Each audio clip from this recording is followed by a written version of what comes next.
atua há 12 anos no Ministério Pastoral, desenvolvendo a obra de Deus com responsabilidade e zelo. Atualmente, desenvolve seu ministério lá no sertão da Paraíba, na cidade de Patos, onde atua como bispo auxiliar da Diocese de João Pessoa, cooperando com o bispo diocesano Márcio Feira, especialmente no interior da Paraíba e do Ceará. Casado há 21 anos com a pastora Priscila Abrantes, é pai de Pedro, Daniel e Maria Esther. Seu ministério tem sido direcionado ao cuidado com casais, ao desenvolvimento de líderes e ao fortalecimento da Igreja de Cristo. Recebam com muito amor, honra, alegria e grandes expectativas o nosso querido bispo Miguel Neto.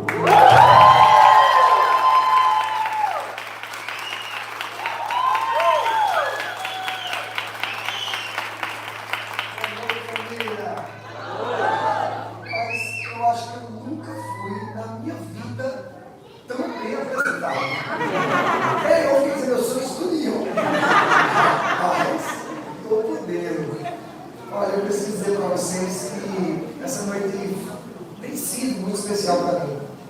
E eu espero que o Senhor possa falar ao seu coração também. Eu já fui elevado aqui através do louvor ao ambiente de adoração. Você foi envolvido com o seu coração. Queria agradecer pela igreja de Gravatá por nos conduzir. Mas eu quero perguntar a você, eu sei que você já recebeu porções da parte de Deus durante toda essa semana, mas tem espaço ainda para receber uma porção hoje? Amém! Então eu queria que você pudesse fechar seus olhos agora e preparasse o seu coração para receber a porção da parte de Deus. Amém! Peça para o Senhor tirar o cansaço, alguma preocupação que esteja lá fora. Peça para que o Espírito Santo use o seu coração como um terreno apropriado para que essa palavra possa mudar a sua história. Eu quero ajudar você em oração. Pai, aqui estão os teus filhos que o Senhor mesmo nos trouxe. Cada um deles com uma necessidade. Cada um deles, Senhor, com uma necessidade da tua porção para hoje. Eu te peço, portanto, em nome de Jesus, que essa palavra seja a semente adequada para os teus filhos. Que essa palavra possa prosperar no coração de cada um destes. Crescer e ser plantada junto a ribeiros de rios, cujas folhagens jamais murcham. E no tempo certo, o fruto chega. Essa é a nossa oração em nome de Jesus. Amém. Eu botei uma foto aqui para apresentar, mas eu acho que não faz mais necessário. Mas eu queria dizer a você que eu saí de Patos. Patos fica no meio do estado da Paraíba. E é um lugar mais seco, mais quente de lá. E quando eu venho para cá, eu já conheço tanto essa estrada. Eu queria agradecer por esse pé, mas se puder cortar ele, eu agradeço. Eu fico mais confortável sem o pé. Obrigado. E aí, o que acontece? Eu já conheço tanto essa estrada que eu preciso ensinar o GPS os melhores caminhos. Rapaz, eu boto o GPS no meu telefone, mas eu já conheço alguns atalhos. E como eu pastoreei em Boqueirão, que é uma cidade que fica entre Patos e aqui, hoje é aniversário de uma das nossas ovelhas plantadoras lá, e eu resolvi passar lá para dar os parabéns para ele. E o GPS me dizia que era para eu ir por aquele caminho, mas eu sabia que eu sou o rei do atalho. Aliás, nós homens somos os reis dos atalhos. Não?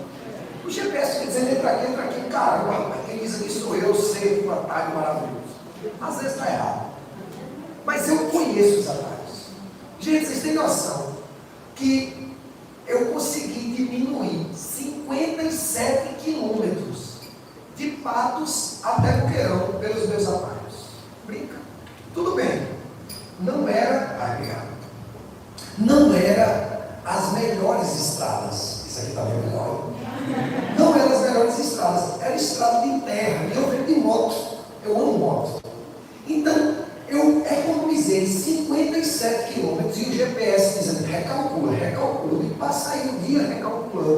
porque eu conheço o Natal.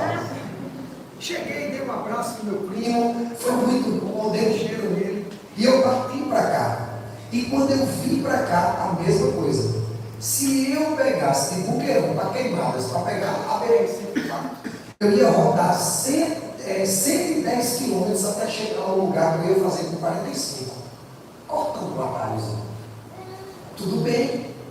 O GPS não entendia aquele lugar. Você está compreendendo? Amém. O GPS dizia, recalcula a rota, vai por ali, porque o GPS sempre vai apontar você ou para um lugar mais fácil ou pelo lugar mais rápido. Mas eu sabia que, embora um lugar não fosse mais rápido, embora um lugar não fosse o melhor, eu sabia que eu ia economizar em quilometragem. E como eu estava de moto, eu sabia também que eu podia chegar mais rápido. E eu tirei simplesmente 52 quilômetros da rota que o GPS estava dizendo. Quando eu cheguei no lugar que o GPS me aprovou, que já era perto de Barra de Santana, eu dei um beijinho bom e disse, aprende comigo, GPS. Aprende comigo. Mas por que eu estou dizendo isso para você? Porque quando nós estamos falando de voltar para o propósito, às vezes o que o mundo nos oferece é exatamente a posição do GPS. A posição mais fácil, a posição mais rápida, e você precisa conhecer caminhos que, embora não sejam os mais utilizados, embora não sejam os usuais, são caminhos que vão fazer você economizar esforço. São caminhos que vão fazer você economizar pontos na sua história. Quando nós dizemos, olha, eu quero andar conforme o propósito de Deus, você está dizendo, eu não vou usar a rotina desse mundo. Deixa eu explicar melhor o que eu quero dizer para para você. Houve um tempo que eu era um pastor de igreja, que eu só precisava apontar aquilo que era pecado. Então, quando eu ensinava para o meu povo, gente, mentir é pecado.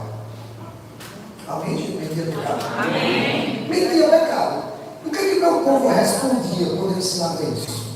O meu povo dizia, caramba, eu menti, preciso me arrepender, vou me confessar. Não é esse o caminho? Então na hora que eu dizia, você não pode mentir, você que mentiu hoje, eu quero hoje chamar você, para que você possa se arrepender, para que você possa confessar os seus pecados, para que o Senhor te perdoe. A pessoa olhava para dentro de si e dizia, eu menti, eu vou confessar o meu pecado e eu vou me arrepender. Ou então ela dizia, eu menti, mas não vou me arrepender. Eu menti, mas é isso mesmo, e pronto, eu sou um rebelde e pronto, e é assim minha vida. É uma opção ou não? Hoje não é mais assim, gente. Hoje a gente precisa convencer você que mentir é pecado. Hoje a gente precisa, porque muitas vezes a pessoa está dizendo, eu estou dizendo, gente, olha, mentir é pecado. E a igreja está dizendo, por quê? Só porque a Bíblia diz que é. Mas historicamente, mas filosoficamente, a mentira pode ser algo para proteger, e começa a trazer o romantismo. Antes a gente dizia, gente, olha, a Bíblia condena qualquer tipo de prática adulta, qualquer tipo de prática homossexual. Hoje as pessoas dizem, não, ser homossexual não é mais pecado. Não, isso aí não, é porque a igreja é retrógrada, a igreja é homofóbica.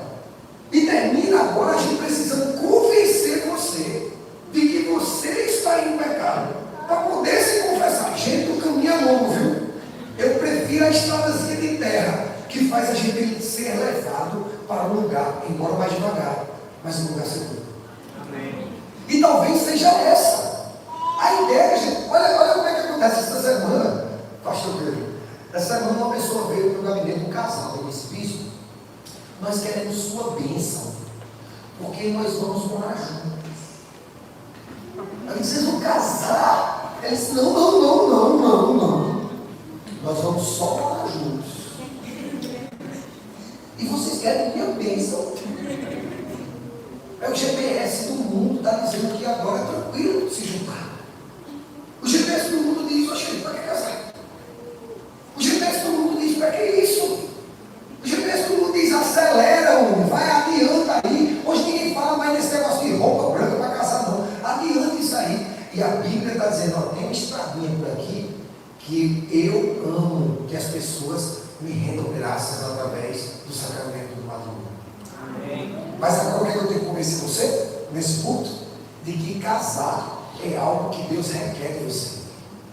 E você está dizendo, não, tu acha bem que Deus está preocupado se eu vou me casar ou não? Com tanta miséria no mundo. Tem gente que diz assim, Deus está preocupado com a guerra lá em Israel, vai estar preocupado se eu casei ou não. Olha bem. E agora a gente precisa cultivar você a voltar para o propósito. Houve um dia que era só a gente mostrar o pecado. Você dizer, eita, eu estou nisso aí, ó, vou me reparar agora, voltar para o caminho, feito uma ovelhinha e dizer, vamos aqui. Agora não. Agora as ovelhas estão dizendo, por quê? Por que isso? Não, isso não é tão assim, não. E sabe o que acontece, gente? Quando nós começamos a pensar assim, as outras coisas também vão se perdendo. A gente vai perdendo o tato com as coisas do céu, porque é óbvio, o Senhor não vai se relacionar conosco mediante o nosso pecado. Mesmo que a gente não reconheça que aquilo é um pecado, Deus está dizendo que aquilo é. Então, mesmo que você não note que é, o seu relacionamento com Deus está impactado por isso. Então, pense sim, não. E aí o que acontece? Como você está bloqueado no seu relacionamento com Deus, a sua fé esfria. Você começa a romantizar. Você começa a achar que agora eu não preciso mais de uma igreja. Eu posso viver a minha fé só eu. Já está isso? Eu vou viver a minha fé com Deus na minha casa. Muito melhor do que na igreja. Por quê? Porque não conseguem perceber que Deus escolheu a igreja para se relacionar com o seu povo. É assim desde a época do surgimento dela. E agora tu quer mudar? É assim desde que Adão era cadete. E agora você acha que pode mudar essas coisas? Porque tem um GPS que está dando sempre um caminho mais fácil, que romantiza, mas te tira do propósito. E hoje em dia eu voltar você para olhar para o propósito, por mais que essa estrada seja estrada de barro. Por mais que o caminho seja desconfortável, minha moto está toda suja. Por mais que suje a moto, por mais que eu tenha que diminuir e eu tenha riscos de levar uma quedinha ali, é desconfortável, mas é o caminho que me leva ao propósito. Amém. De uma forma mais assertiva. E às vezes esse mundo, às vezes não, o mundo não consegue apontar esse caminho para nós. O problema é que quando nós perdemos o time disso, nós perdemos outras coisas. Uma vez uma pessoa, numa discussão acadêmica, fez um argumento muito interessante com relação ao homossexualismo. Eu queria colocar aqui. Ele disse assim, sabe qual é o problema de você concordar que dois seres da mesma espécie, eles podem se relacionar de forma comum? É que a partir dessa abertura, eles também agora vão começar a questionar por que não se relacionar com números de pessoas diferentes. Se você agora pode concordar que homem pode se relacionar com homem e mulher pode se relacionar com mulher, daqui a pouco a discussão vai ser por que não mais de uma? Por que não agora, ao invés de ser somente o gênero, não é também o número?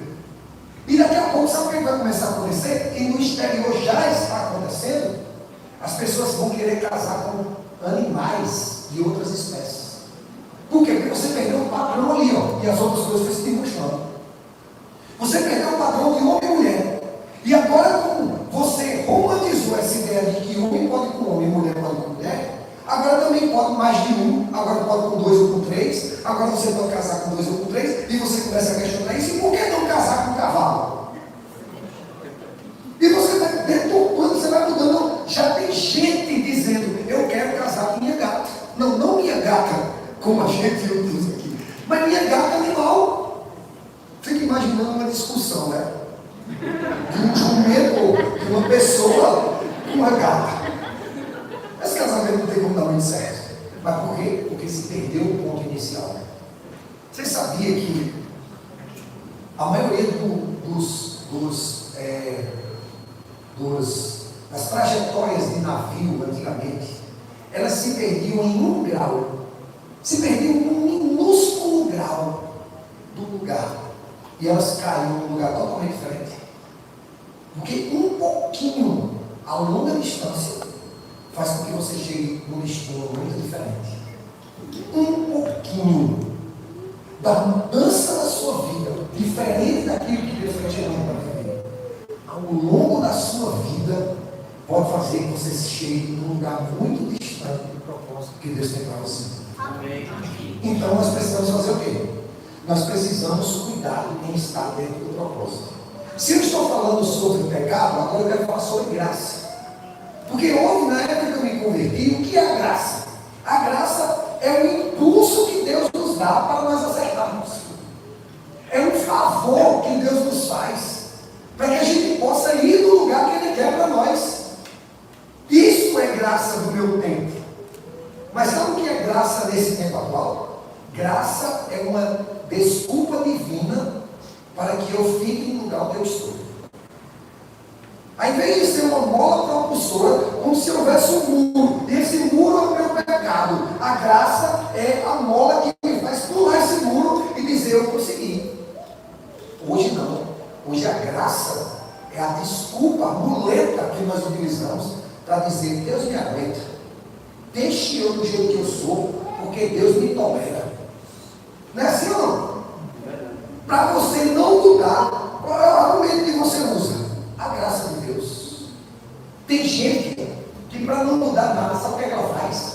Ela faz assim: olha, tudo é no tempo de Deus. Eu já escutou isso? É no tempo de Deus, pastor. Não está errado. Mas minha pergunta é: o agora não é tempo de Deus nunca para você? O agora nunca é o tempo de Deus para você? Você só usa no tempo de Deus para postergar as suas safadezas. Para você não se ajeitar hoje, para você não cuidar hoje. Aí tudo bem, no tempo de Deus, sabe por quê? Porque você não tem coragem de mudar hoje. Só deixa eu te dizer uma coisa: o hoje também é tempo de Deus. Amém. O agora é tempo de Deus. Amém. Mas só que a gente usa para nosso favor, né? No tempo de Deus, pastor, eu começo isso. No tempo de Deus eu vou servir. No tempo de Deus eu me converto. Deixa eu te dizer que o hoje é tempo de Deus. Amém. É para hoje. Pois bem, se eu estou dizendo a você que o pecado antes era só a gente mostrar e fazer você se arrepender e ser perdoado, agora a gente tem que argumentar com você porque é pecado. Porque você fica: isso é pecado mesmo? É pecado, a Bíblia diz isso. Mas sabe o que a Bíblia diz é pecado? Não. Agora a gente tem que, sabe? Agora a graça também mudou. E sabe o que mudou também? O que mudou foi a palavra plenitude. Sabe o que mudou na nossa vida? A prosperidade. A prosperidade. Eu quero usar a plenitude como prosperidade.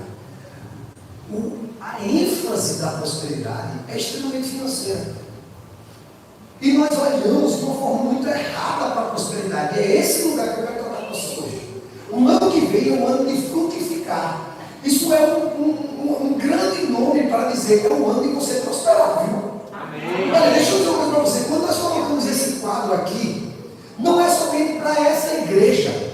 Essa é uma palavra para a sua vida. Amém. Você também vai frutificar. Amém. A sua casa terá frutos. Olha, você está sonhando em engravidar, começa a dizer: Senhor, é o ano de frutificar. Bora! Amém. E também fala para o seu marido, né? Bora! Mas é o ano de frutificar, é o ano de você pensar em crescer os seus negócios, é o ano de você pensar em melhorar, em avançar, amém, gente? Amém. Essa também é uma palavra para você. Amém. Mas sabe qual é o problema? O problema é que quando o pecado muda de lugar, quando a graça muda de lugar, a nossa percepção das coisas do céu também muda. E sabe como é que o povo apresenta a prosperidade para nós? Como um povo que a teologia da prosperidade diz isso. Que nós não concordamos com ela. Que se você é crente, você tem que prosperar. Você tem que ir, cara. Se você adoecer, é porque tem um pecadinho ali de estimação na sua vida. Se algo vai mal na sua vida, e não é isso que a Bíblia diz. A Bíblia diz, ó, o GPS pode apontar para isso. O mundo pode dizer isso. Mas o que a Bíblia diz é: no mundo você tem aflições. Se anime, porque eu venci esse mundo. Amém. Então hoje eu quero colocar com você a prosperidade no lugar dela. Eu quero que você entenda, porque você para prosperar vai precisar saber o que é prosperar. Aí eu queria tanto prosperar, mas se eu perguntar a você o que é prosperar, o que é que você vai dizer? Você vai dizer que é coisas? Você vai dizer que é melhorar os seus rendimentos? A sua conta bancária, sair do cheque especial? Você precisa entender. Então eu quero hoje ministrar sobre o seu coração, sobre a ideia de que, para que você possa ver as coisas desse mundo na ótica certa, é necessário que você não perca o propósito inicial do pecado, da justiça, da graça. Amém, gente? Então, olha, nós oramos muito por uma virada em muitas áreas da nossa vida, mas nós carregamos pendências morais que nos impedem conquistá-las. Eu quero afirmar para você uma frase que diz assim, olha, toda manifestação espiritual da parte de Deus na sua vida, ela começa a partir de um posicionamento ético. Vou dizer de novo. Toda manifestação espiritual da parte de Deus na sua vida, ela começa a partir de um posicionamento seu ético. Deus não vai sair, se levantar da sua glória, para encontrar com você e trazer um benefício para a sua vida, falar ao seu coração, se você é um pecador deliberado. Eu não entendo, porque Deus não negocia com o nosso pecado. Então tem pessoas que estão todas erradas moralmente, mas estão super espirituais. Esses dias, um casal de muita relevância na nossa cidade, eles não são da nossa igreja, mas eles têm uma escola evangélica, a maior da nossa cidade. E o que aconteceu? O dono da escola adulterou uma das professoras, crente. E a mulher estava lá desesperada, o homem também. Isso repercutiu na cidade, aí sobe o bispo. Aí lá vai o bispo aconselhar. Aí quando eu chego lá, está lá o casal. E o que é que a mulher diz? Diz, eu fui para poder resolver essa situação para um evento lá em Campina Grande. Fui para um retiro. Eu fui para um retiro buscar Deus. Eu disse, que lindo. Aí o homem disse, eu fui para o Legendários. Eu sempre fui a brecha disso. Foi pelo São João. A gente foi dançar forró. Ele entrou na nossa família e acabou o nosso casamento. E aí eu adulterei. Como é bonito ficar espiritualizando as coisas para não precisar dizer eu errei, moralmente eu sou crátula, não devia ter traído você e essa responsabilidade é minha. Mas é mais fácil a gente dizer que é do diabo, que é ruim, acaba ruim do diabo. Mas é muito mais fácil a gente transferir a responsabilidade para ele, porque nós não nos posicionamos, porque nós não queremos assumir as nossas responsabilidades. Faz sentido isso? Amém. Nós não estamos tomando posição. Aí o que a gente faz? A gente espiritualiza. Foi o cão não, foi você que é safado. Foi você que está cheio de safadeza no seu coração.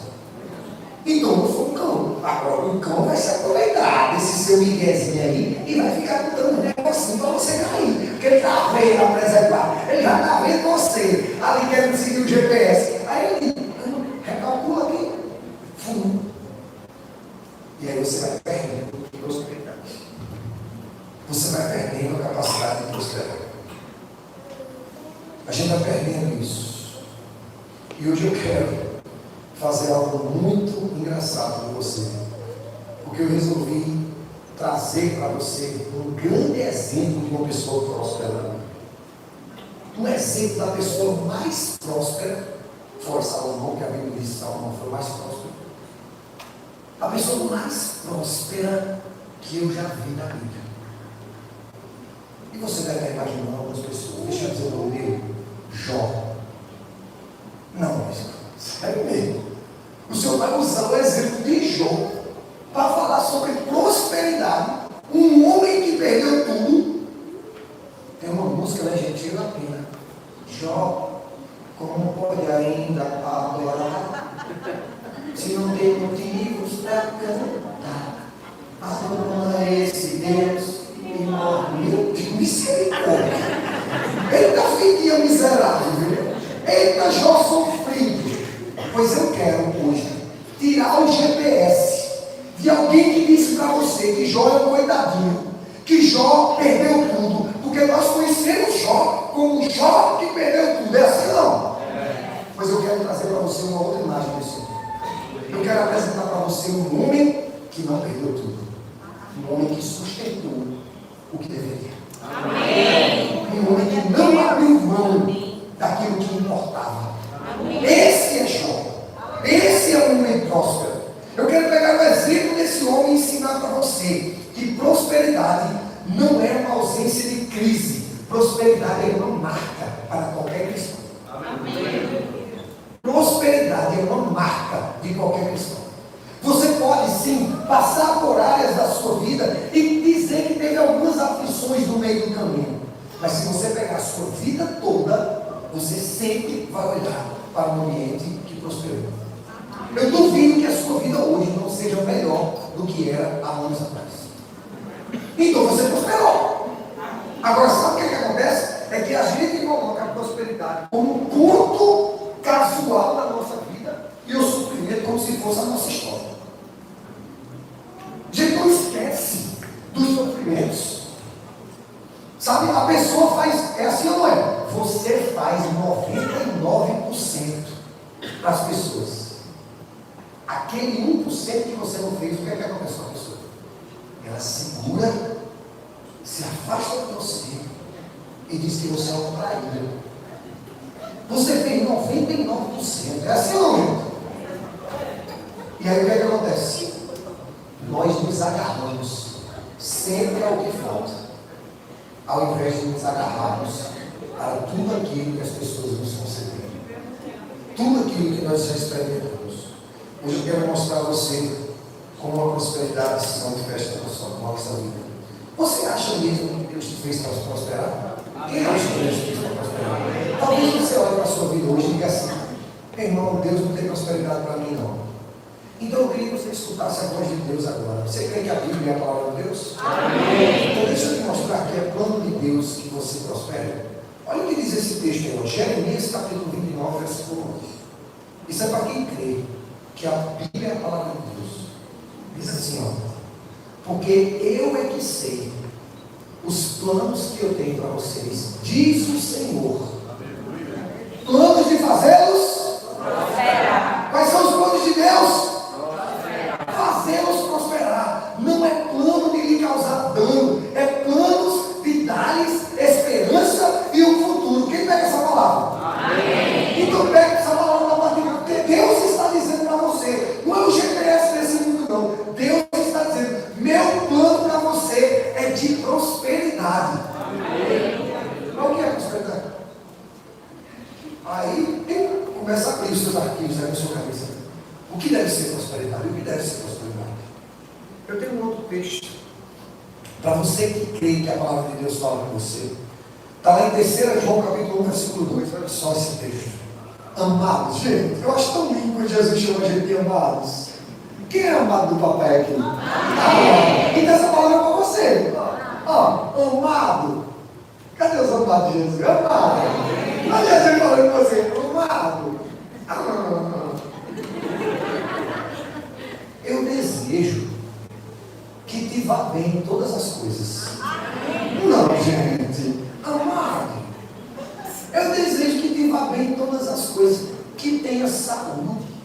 E que vá bem a tua alma. Gente, olha o desejo de Deus para nós.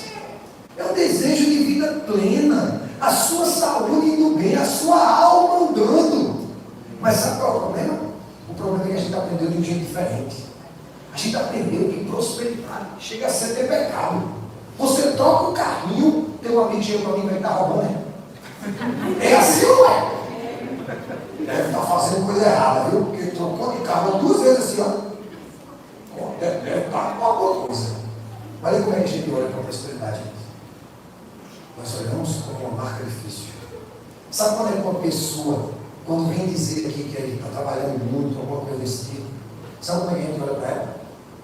A gente diz assim: olha, irmão, se liga, de que vale o homem ganhar o mundo inteiro e perder a sua alma? É assim que a gente fala, né?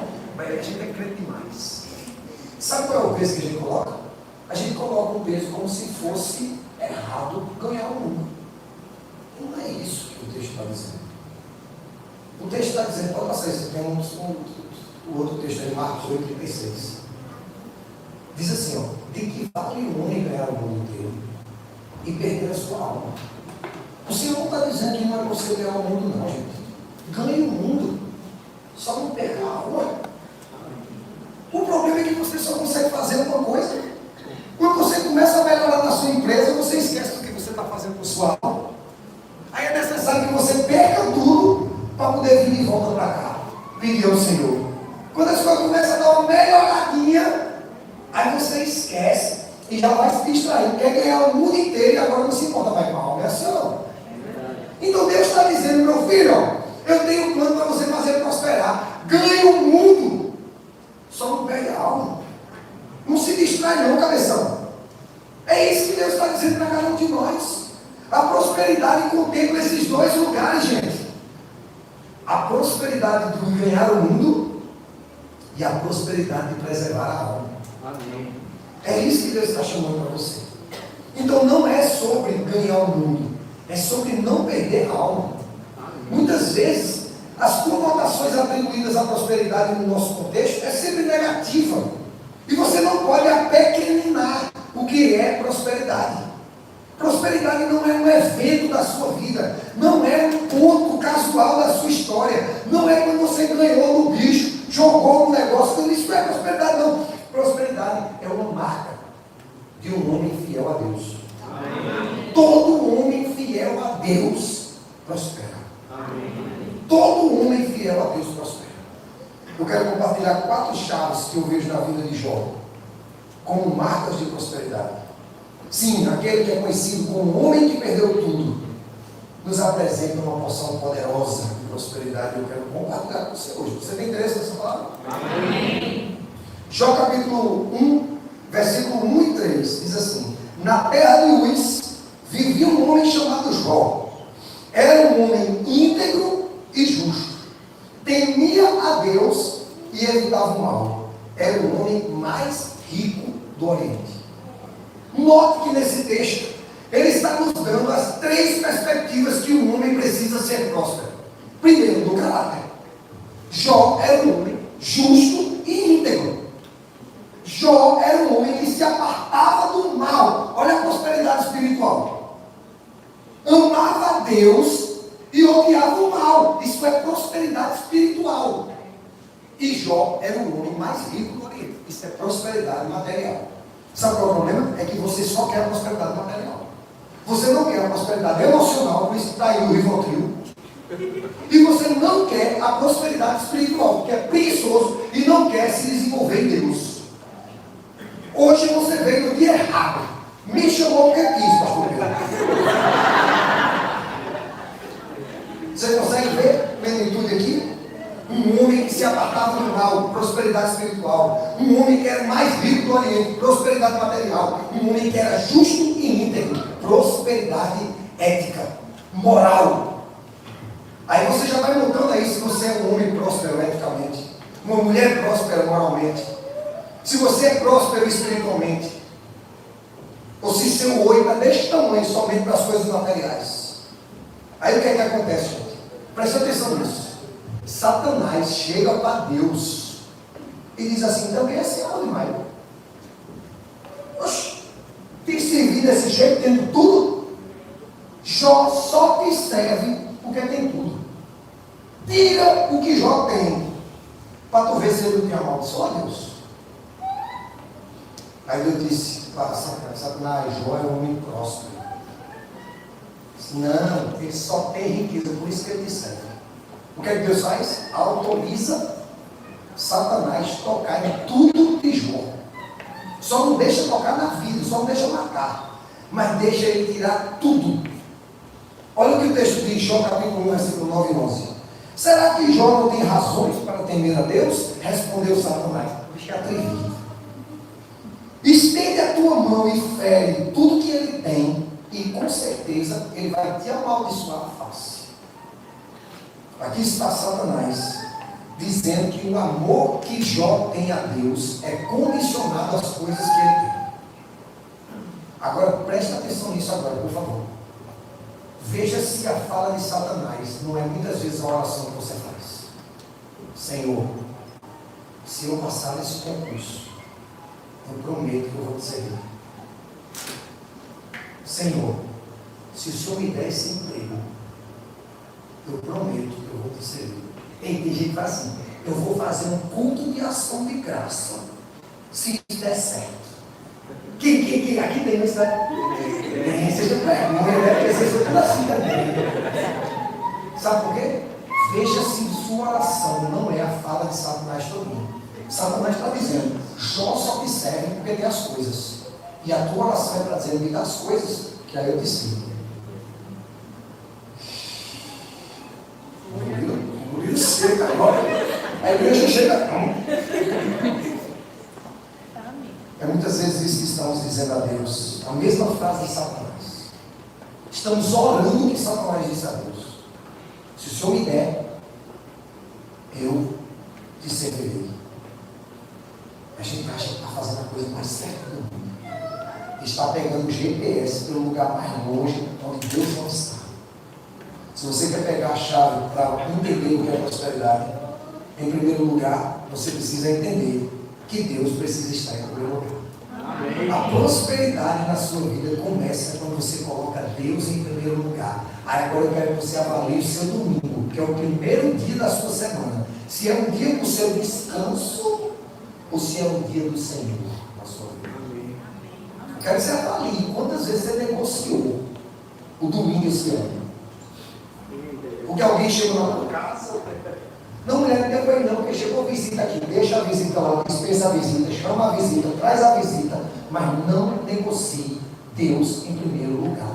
Domingo é o dia de adoração ao Senhor. Satanás ataca Jó pelo lado errado. Sabe por quê? Porque a ênfase de Jó não estava nas coisas.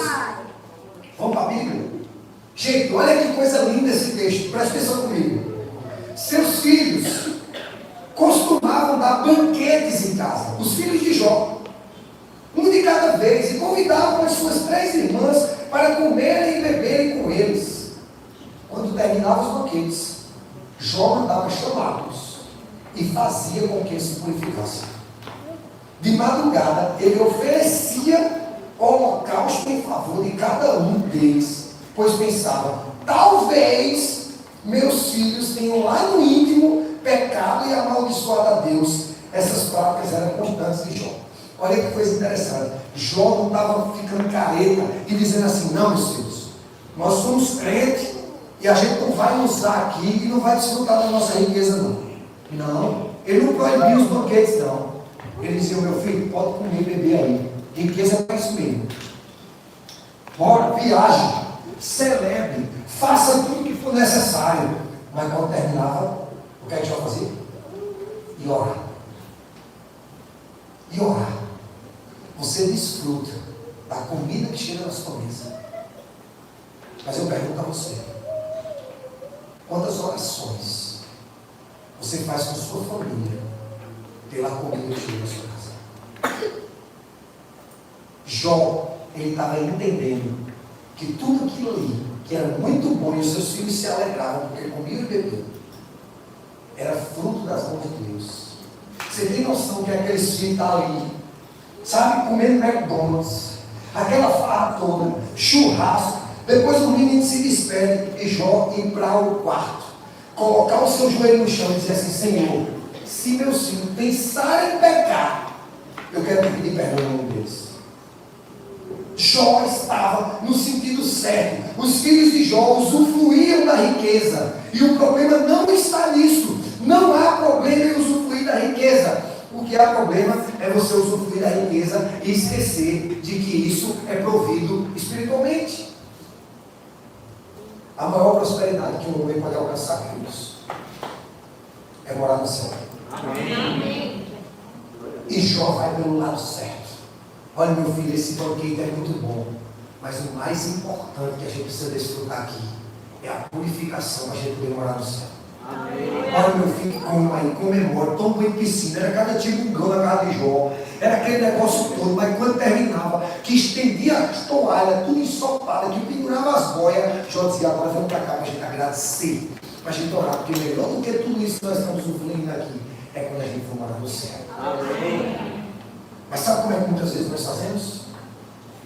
Nós deixamos nossos filhos crescerem e dizemos assim: não, eu vou deixar ele crescer e escolher a religião dele. Deixa que o GPS vai fazer direitinho para eles.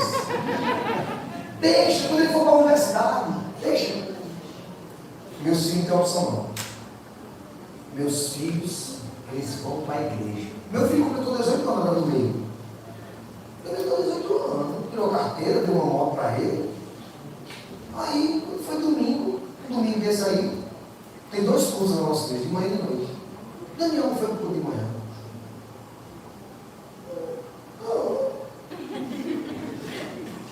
Quando foi de noite, Daniel foi para o culto, porque na segunda-feira de manhã, na hora que ele saiu do trabalho, ele saiu aí. Tu passou 18 anos em um culto, se tivesse 10 cultos, tu ia 10 cultos comigo. Tu está pensando que porque tu completou 18 anos, tu não vai para todos os cultos comigo, não? Deixa eu dizer não, tu, enquanto tu morar embaixo dessa casa aqui, ó, tu vai para todo culto que a família for. Entendeu? Amém. Eu também falei, entendi. Então não pensa que é 18 anos, tu vai esquecer o que eu mandei no teu coração. Gente, esse negócio é muito complicado. Sabe o que meu filho fez? Toda vez que a gente sai da igreja, eu não sei se aqui é assim, aí vai lanchar. Aí meu filho pega. Meu filho vai pegar a faixa roxa agora de jiu-jitsu, aí magrinho e tal. Ele pede um x-tudo, R$24, e pede 2 milkshakes de açaí. 2. Às vezes ele pede uma água com gás, para dar uma calibrada. Deixa eu ver isso, Daniel. Você agora está trabalhando, agora você paga o seu lanche. Quando a gente saiu da igreja, chegou lá, pastor Pedro, Daniel pediu um x-tudo. E um milkshake de açaí. Eu olhei meio de lado assim, faz frio, filho? Ele olhou para mim e disse, não, não comer. Eu disse, quem foi? Ele disse, é porque agora quem paga sou eu. Sabe qual é a moral da história, gente? É que quando você tenta ser independente, você come menos. Se você quer prosperar, sabe qual é a melhor maneira de você fazer isso? Colocando Deus em primeiro lugar, estando nos pés dele. Amém. Às vezes você está comendo X frango, comendo somente um milkshake de açaí, sem direito a água com gás, porque escolheu fazer com as suas próprias mãos e está esquecendo de colocar Deus em primeiro lugar. Pega essa no peito, tem que ter isso. Jó era um homem íntegro, reto, temente a Deus, que se desviava do mal. Aqui está a prosperidade de Jó, um homem que olhava para as coisas espirituais. Esse é um homem rico, mas é um homem íntegro. Essa é a afirmação de um homem próspero. A riqueza dele só vem depois. Todos queremos uma vida próspera. Queremos as bênçãos de Deus, mas não queremos o Deus das bênçãos. Não queremos esse lugar. E uma vida próspera começa no temor a Deus. Se você quer prosperar, o primeiro passo é tema a Deus. Amém. Tema a Deus. Temor a Deus. Você quer prosperar, seja fiel nos seus dízimos e ofertas. Por quê? Porque isso mostra que você é moralmente ajustado. Amém. Profeta Malaquias diz, porque vocês me roubam os seus dízimos e ofertas. Roubar é pecado ou não? Aí Deus diz, não, então não vai ter relacionamento entre eu e você, porque você me rouba. E eu vou negociar com o ladrão. Posso fazer uma pergunta para você, gente? Eu tenho uma menina que trabalha lá em casa, doméstica, maravilhosa. Ela é maravilhosa, eu estou querendo expandir os negócios para ela. Ela cobra metade do preço que uma faxineira cobra. As faxineiras estão cobrando 160, 150 reais para fazer uma faxina no cabelo. Minha casa nem é tão grande. Ela cobra 60 reais. Se você quiser, eu posso dar o telefone dela para você. E tem um detalhe. Ela faz na metade do tempo que as outras faxineiras fazem. Ela chega às 5 horas da manhã, quando eu levo o café já está lá. A casa está um brinco, a bicha arrochada no ramo. Meio dia eu termino. Já deixa o almoço feitinho, R$60. É bom, não é? É bom demais, mano. Só tem um problema. Só tem um probleminha. Se você deixar um dinheirinho, uma joia fácil, se você deixar relógio é besteira. É só deixar. Alguém quer o telefone dela aqui? Não. Mas o preço dela não é bom. Mas ela não faz tão bem. Por que você não quer ela na sua casa? Porque ela é? Pronto. Então, sabe o que você está me dizendo? Que a habilidade não vale quando moralmente a pessoa está ajustada. Por que você acha que Deus olha para você de forma diferente? Deus olha para você primeiro pela sua moral. Então não adianta você ser tão habilidoso nos instrumentos aqui se vocês são ladrões. Não adianta. Porque Deus está dizendo, toca tudo direitinho, não é ladrão. Quero não. Quero nada na minha casa. Não. Por que você é assim? E você acha que com Deus vai ser diferente? Se você tem esse senso ético tão aprumado e Deus que é santo e justo, não vai ser assim com você. Pronto, falei. A W. Tozer, um escritor, diz o seguinte: prosperidade que afasta o homem de Deus é miséria desfaçada. Não, gente, esse é o slide para você tirar uma foto, colocar no seu Instagram, me marque, que eu quero repostar você. E dizer, pega essa na caixa dos peitos. Prosperidade que afasta o homem de Deus é miséria. E é ponto final, acabou-se. Se você quer conhecer a prosperidade do jeito que ela é, em segundo lugar, você precisa conhecer um caráter aprovado. Jó tinha prosperidade espiritual, Jó tinha prosperidade familiar, Jó tinha prosperidade material, Jó passou por provações e muitos acham que a prosperidade de Jó se foi. Sim, houveram perdas. E muitos escolhem ver Jó como um homem que perdeu tudo. Eu escolho ver Jó como um homem que guardou o que importa. Amém. É assim que eu vejo Jó. Vamos para o texto da gente. Olha o que acontece aqui no texto, presta atenção. Então a sua mulher disse: você ainda mantém a sua integridade? Amaldiçoe esse Deus e morra. Ele respondeu: você fala como insensato. Aceitaremos o bem dado por Deus e não o mal? E em tudo isso Jó não pecou com seus lábios. Presta atenção aqui, gente, agora, que é o ponto alto da mensagem. Presta atenção. Minha vontade é pegar você nos ombros agora e sacudir você. Olha para mim. Olha para mim. Presta atenção no que eu vou dizer agora. Você lembra o que Satanás disse para Jó? Quando Jó tinha tudo? Satanás disse para Deus: ele só te serve porque tem tudo. Se ele perder isso, ele te amaldiçoa. Agora tem outra cena. Jó não tem nada.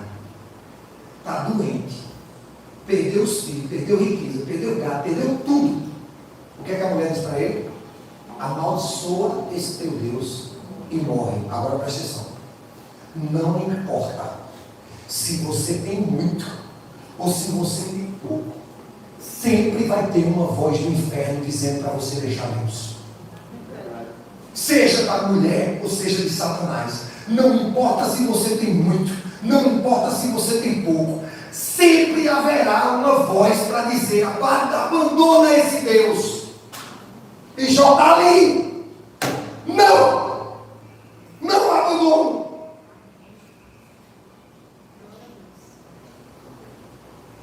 A resposta de Jó, a minha resposta, a sua resposta, é conhecer o caráter de Deus, gente. Amém. É conhecer quem é Deus. Rick Warren diz o seguinte: prosperidade não é ter mais, é precisar de menos. Sabe por quê? Porque Deus é suficiente. Amém. O que é que Jó estava dizendo? Você está doida? Eu estou nessa condição aqui, só estou resistindo porque eu tenho a Deus. Amém. E você quer que eu deixe aquilo que me sustenta? Eu só consigo sustentar porque eu tenho Deus. Quantas coisas, quantas lutas, quantas guerras você só pode sustentar porque tem a Deus. Amém. Quantas pessoas enterraram seus filhos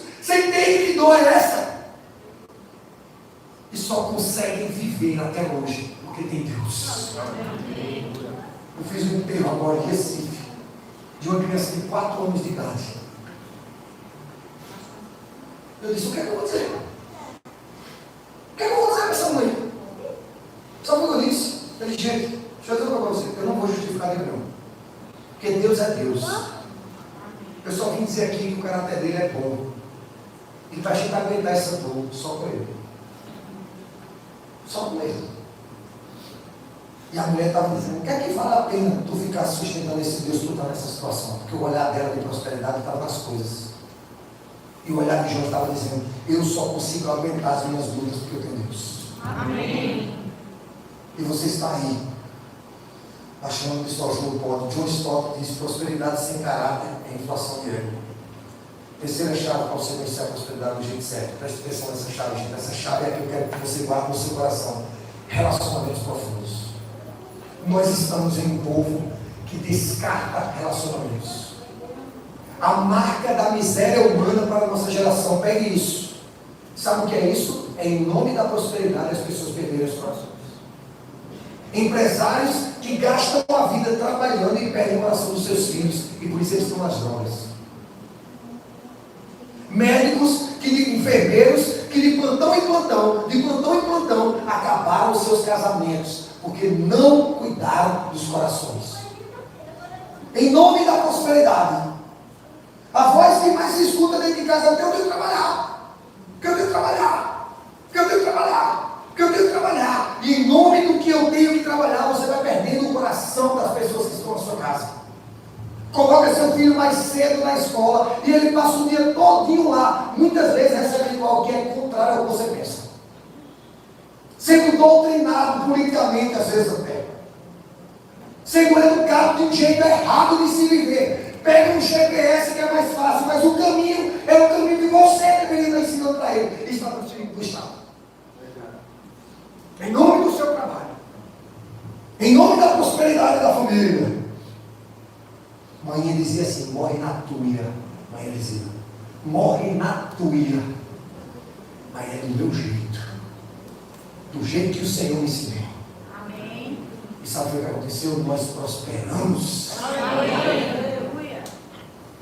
A marca da miséria humana é casamentos falidos, filhos distantes, emoções desajustadas. Não compensa em nome de uma prosperidade financeira.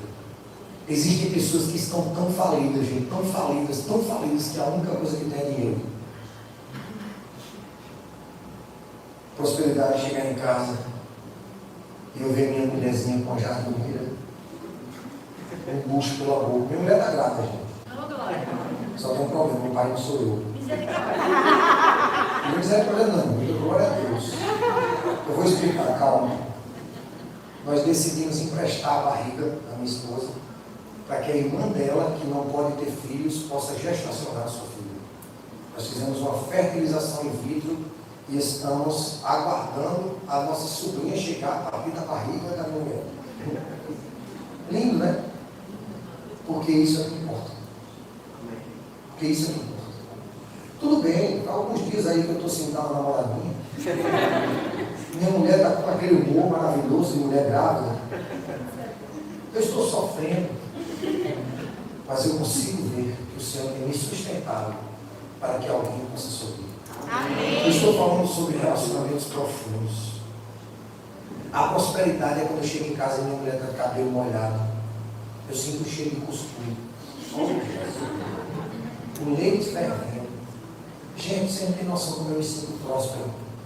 Quando eu escuto o portão abrindo, eu fico chegando com um kimono todo suado do treino de jiu-jitsu.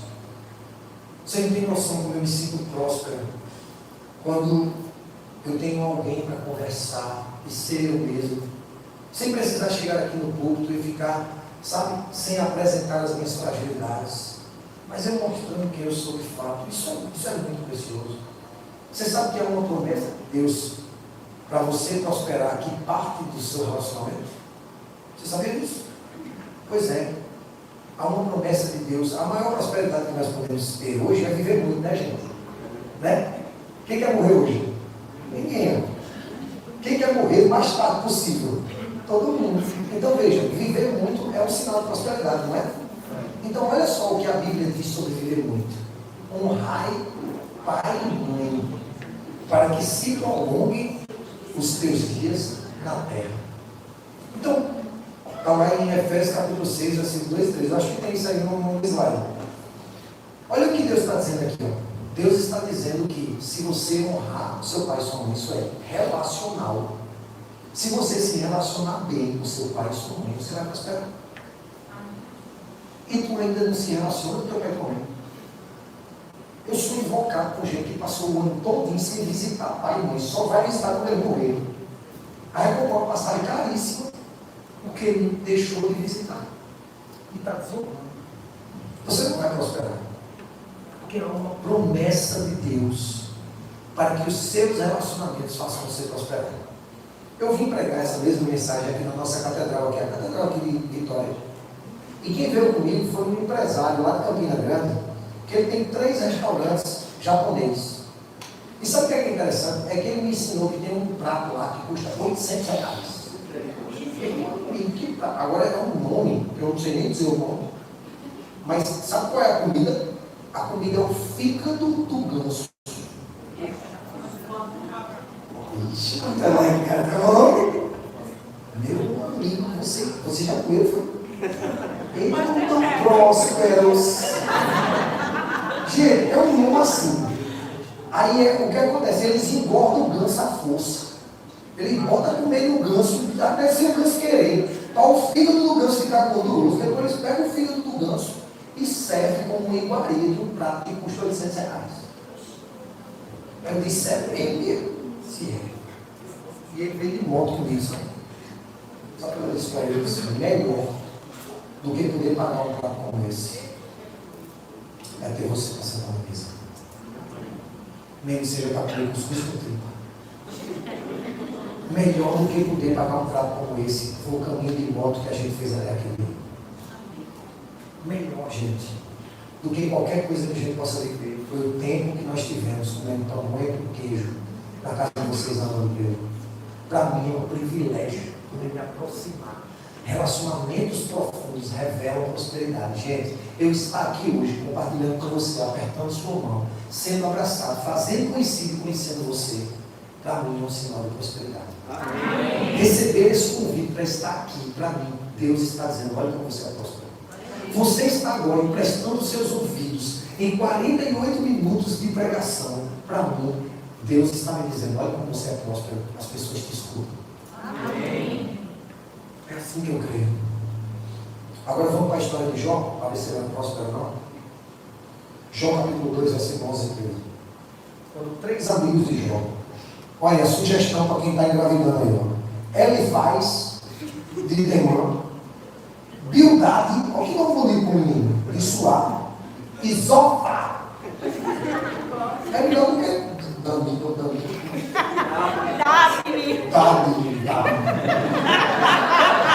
Nome difícil da bichinha. Zofá de Namate souberam, olha só, gente, 3 amigos souberam de todos os males que haviam atingido a Jó.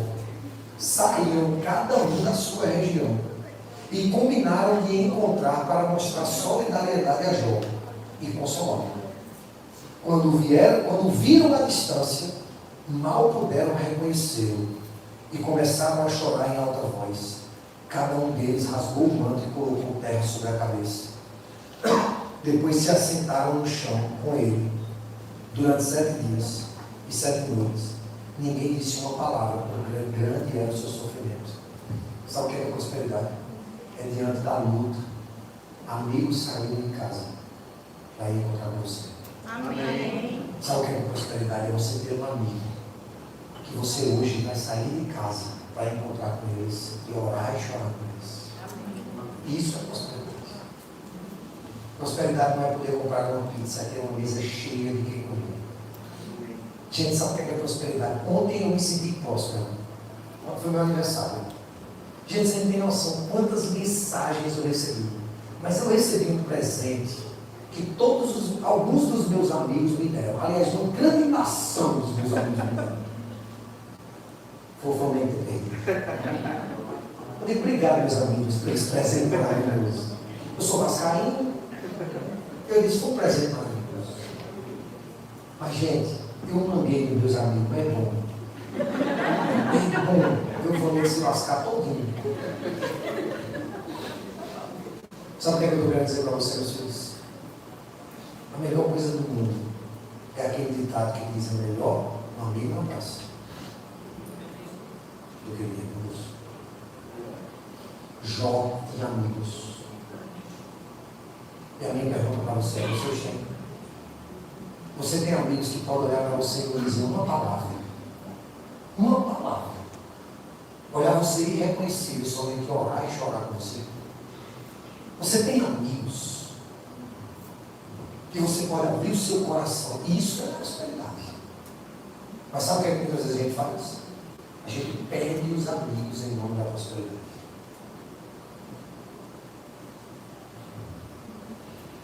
Que Deus fale seus corações. Quarto e último chave da prosperidade: valores autênticos.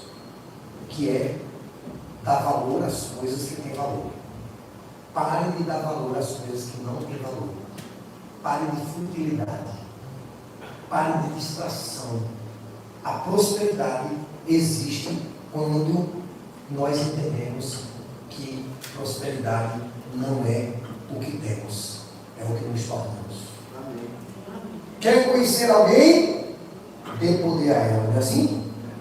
Então, prosperidade é o que você tem que se tornar, não é o que você tem. Porque se o que você tem tornado você alguém pior, você não é próspero. Você precisa se tornar alguém melhor quando as coisas chegam para você. Gente, pega essa chave aqui. Pega essa chave importante para você conhecer a prosperidade e dar valor ao tem valor. A futilidade é incoerente com a prosperidade. No mais alto lugar da prosperidade de Jó, Jó tinha, perdeu e voltou a ter 2 vezes mais.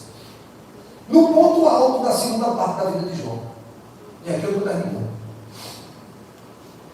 No ponto alto, preste atenção nisso. Olha só o que é que Jó tinha, gente. Primeiro Jó viveu 140 anos. Eu só não quero essa discussão sobre a vida da minha sogra. Mas 140 anos. O homem tinha 14 mil ovelhas, 6 mil camelos, 1000 bois, 1000 jumentas. Eu não sei o que está a prosperidade de ter 1000 jumentas, mas não sei. Deve ser para fazer uma fábrica de carne de charque. Diante de tantos bens, diante de tanta abundância que Jó estava contemplando. Olha só, 14 mil ovelhas, 6 mil camelos, 1000 bois, 1000 jumentas, diante de tantas coisas. Olha o que a Bíblia ainda diz. Jó 42, versículo 5. Versículo 15. As 3 filhas eram as mais formosas de toda a terra. Gente, eu sou próspero porque minha menina é linda. Mas olha o que a Bíblia diz. Um homem tinha 14 mil ovelhas, 1000 jumentas, 6 mil camelos. Um homem era próspero em tudo. E a Bíblia diz que as filhas dele eram a coisa mais mimosa do mundo. Agora a minha pergunta é: o que é que um homem desse diz depois de ter tudo isso? Sabe essas entrevistas? Não tem esses podcasts agora, né? Dessas pessoas bem famosas que prosperou, que não sei o que pipocou. Aí bota Carlinhos Maia, vamos escutar Carlinhos Maia. O que é que você tem a dizer? Pronto, Jó, no podcast. O que é que você tem a dizer? Sabe o que é que Jó diz, gente?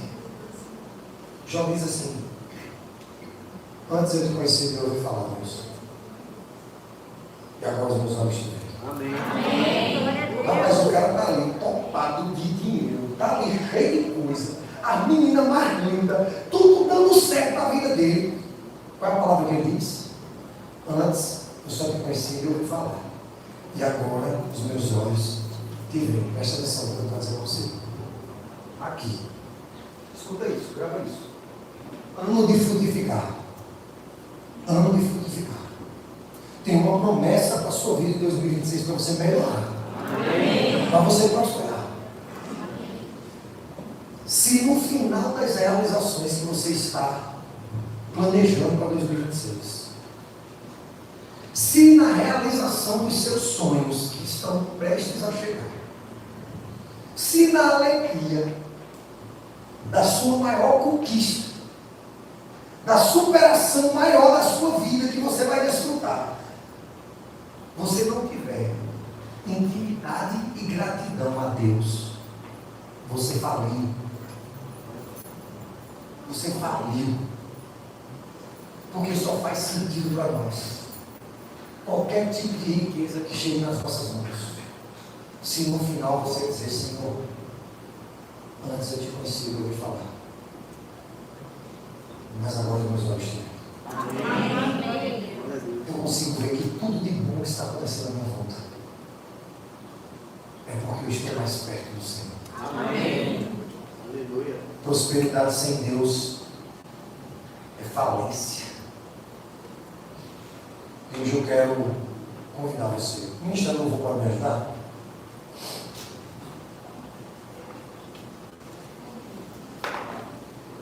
Hoje é dia de voltar para o propósito. Talvez você tenha se distraído. Talvez você esteja colocando o seu olhar em coisas que não representam a prosperidade. A minha pergunta para você hoje: você conheceu a prosperidade? Você viu áreas da sua vida que você disse: caramba, nisso aí eu não estou errando isso aí. Os meus filhos estão desfrutando, mas eu não estou conduzindo os meus filhos para o que importa. Eu não estou agradecendo a Deus, eu não estou orando, eu não estou colocando Deus em primeiro lugar. Ou então você está olhando e está dizendo assim: eu tenho um problema de caráter e eu preciso ajustar. Esses dias uma pessoa chegou no meu gabinete e disse assim: pastor, eu queria me casar,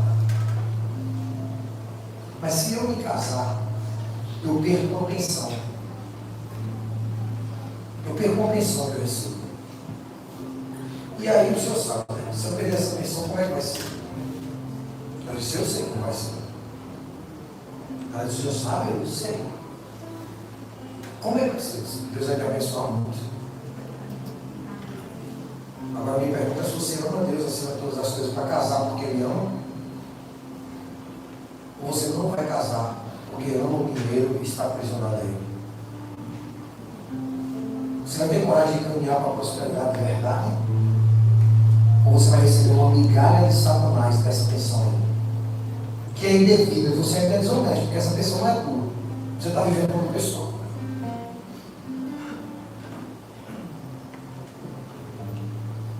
Não existe nenhuma, pode tirar, não existe nenhuma manifestação espiritual da parte de Deus para alguém que moralmente está devendo. Não existe. E hoje, queridos, é dia da gente fazer o quê? Hoje é dia da gente se posicionar para prosperar. Amém. Eu queria que você ficasse de pé, pessoal. Se essa palavra fala no seu coração, você recebeu emoções acerca dessa palavra na sua